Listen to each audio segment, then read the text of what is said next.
Congratulations, Bangladesh!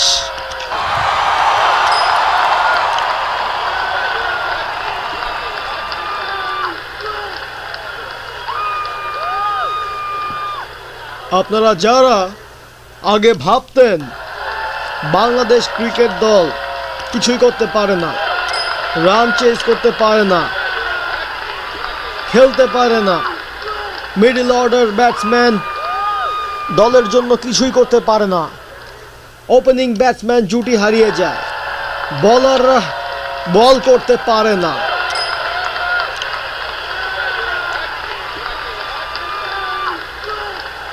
তাদের সবাইকে আমি বলতে চাই আজকের রাতটি ছিল একটি ইতিহাস সৃষ্টি করার রাত, আর একই সাথে তোমাদের গর্ব করার দিন।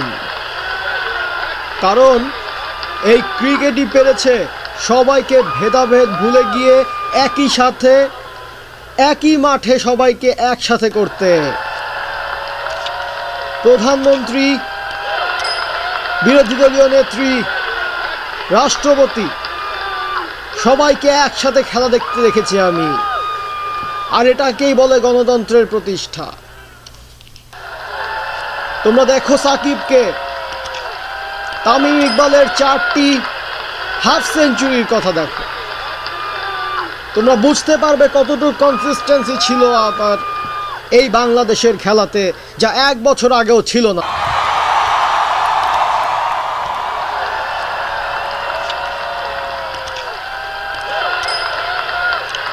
তাই ভাই বোনেরা আমার, ভুলে যাও 2 অঙ্কের 2 রানে হারা দুঃখ, উৎসব করো, আনন্দ করো, কারণ এই বাঘ কিন্তু অত্যন্ত শক্ত করে একটা কামড় বসিয়ে দিয়েছে সবগুলো টিমের গায়ে,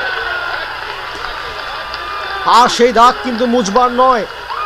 যে দলটা পাবার জন্যে 1997 সালের আইসিসি ট্রফি থেকে শুরু করে 15টি বছর তোমাদেরকে অপেক্ষা করতে হয়েছিল, আর আজকে তারা প্রমাণ করে দিল যে তারাও পারে। Yes, we can.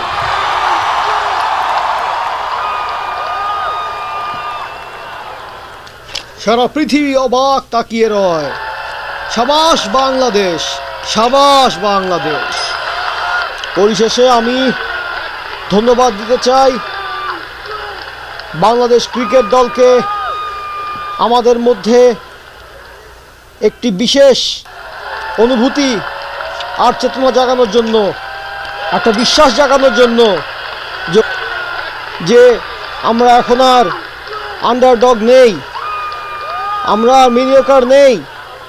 বাংলাদেশ এখন এশিয়ার সর্বশ্রেষ্ঠ টিমগুলোর মধ্যে একটি, এবং এই এশিয়া কাপের সূত্র ধরে বাংলাদেশ যে রানার আপ হওয়ার গৌরব অর্জন করেছে তা নিয়ে 2015 সালের ওয়ার্ল্ড কাপ বাংলাদেশ জিতে ছাড়বে অবশ্যই। খোদা হাফেজ, আপনারা ভালো থাকুন, আপনারা সুস্থ থাকুন।